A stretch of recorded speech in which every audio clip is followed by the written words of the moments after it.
ایک بزرگ رحمۃ اللہ تعالی علیہ کا فرمان ہے کہ ایک مرتبہ ہم خلیفہ معتضد باللہ کے پاس موجود تھے، اپنے تخت پر موجود تھا اور اس کے آس پاس ہم بھی وہاں پر حاضر تھے کہ خلیفہ کو نیند آئی اور وہ سو گیا۔ کچھ ہی دیر کے بعد اچانک گھبرا کر اٹھا اور اپنے خدام کو بلا کر اس نے کہا کہ میری مدد کرو اور فوری طور پر دریا کی طرف جاؤ اور جو سب سے پہلا ملاح کنارے پر اترے اسے پکڑ کر میرے پاس لاؤ۔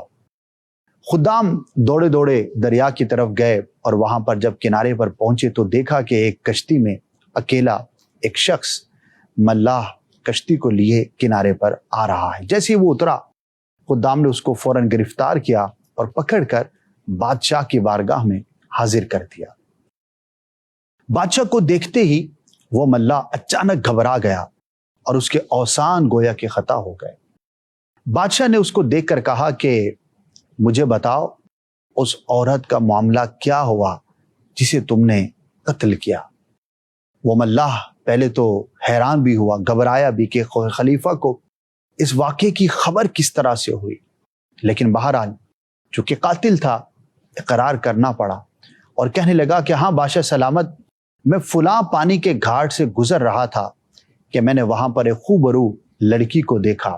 اس نے بہت قیمتی لباس پہن رکھا تھا اور اس کے جسم پر بہت قیمتی زیورات بھی پہنے ہوئے تھے۔ میرے دل میں لالچ پیدا ہوئی، میں نے لڑکی کا منہ بند کیا اور اس کو پانی میں غوطہ دے کر مار دیا اور اس کے جسم پر جو لباس اور زیورات تھے وہ اتار کر میں نے اپنے پاس محفوظ کر لیے۔ میں گھر کی طرف جانا چاہتا تھا لیکن مجھے خوف ہوا کہ کہیں میں پکڑا نہ جاؤں، لہٰذا میں گھومتا گھماتا دریا کے اس کنارے آ پہنچا۔ خلیفہ نے کہا کہ بتاؤ وہ زیورات اور مال کہاں ہے؟ ملاح کہنے لگا کہ کشتی کے اگلی جانب بادبان کے نیچے رکھا ہے۔ خلیفہ نے کچھ خدام کو بھیج کر وہاں سے وہ مال منگوایا۔ لوگوں نے سوال کیا کہ آپ کو اس بات کی خبر کس طرح سے ہوئی، کہ آپ کو الہام ہوا؟ تو خلیفہ کہنے لگا کہ میں سو رہا تھا کہ میں نے ایک بزرگ کی زیارت کی جن کا لباس بھی سفید تھا، داڑھی اور سر کے بال بھی سفید تھے، اور انہوں نے مجھے کہا کہ ابھی دریا کے کنارے جو سب سے پہلا شخص کشتی سے نیچے اترے گا اس سے لڑکی کے معاملے پر سوال کرو جسے اس نے قتل کیا، اور اس پر حد جاری کرو اور اپنے نفس کی پیروی مت کرو۔ خلیفہ نے کہا کہ ان بزرگ کے خواب میں آ کر خبر دینے پر میں نے یہ سارا معاملہ کیا۔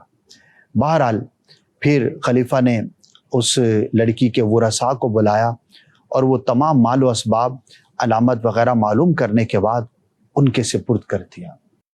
جہاں خواب سے متعلق ایک ڈائیورسٹی ہے، ایک زبردست ایک حقیقت کا بیان ہمیں نظر آیا، وہیں پر ایک اور بات بھی قابل توجہ رہے کہ خواب کی بنیاد پر ہم کسی پر چوری کا یا کسی بھی بات کا حکم نہیں لگا سکتے۔ تو سوال یہ پیدا ہوتا ہے کہ پھر بادشاہ نے کیسے لگایا؟ تو بادشاہ نے خواب پر اکتفا نہیں کیا بلکہ پہلے ملاح سے سوال کیا، اور جب اس نے اقرار کیا تو اس کے بعد آگے کا معاملہ آگے بڑھا۔ لہٰذا خواب کی بنیاد پر ہم کسی پر حکم تو نہیں لگا سکتے، لیکن دوسری جانب یہ بات بھی درست ہے کہ بعض اوقات خواب کے ذریعے کسی واقعے کی خبر ہم تک پہنچائی جاتی ہے۔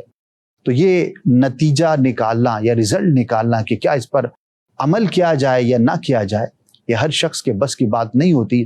بعض اوقات خواب کی بنیاد پر ہر شخص جو ہے وہ کسی کے بارے میں گمان قائم کر لیتا ہے یا اس کے بارے میں کوئی ایسا فیصلہ کر لیتا ہے کہ جس کی بنیاد فقط خواب ہوتا ہے، اور فقط خواب کی بنیاد پر ہم کسی پر حکم نہیں لگا سکتے۔ اللہ پاک ہم سب کو عافیت کا معاملہ فرمائے اور ہمیں مسلمانوں کے بارے میں بدگمانی سے محفوظ رکھے۔ البتہ خواب کے ذریعے حیرت انگیز واقعات کی خبریں لوگوں تک پہنچنا یہ بھی اپنی جگہ پر ایک حقیقت ہے، جس میں سے ایک واقعہ آپ نے ابھی سننے کی سعادت حاصل کی۔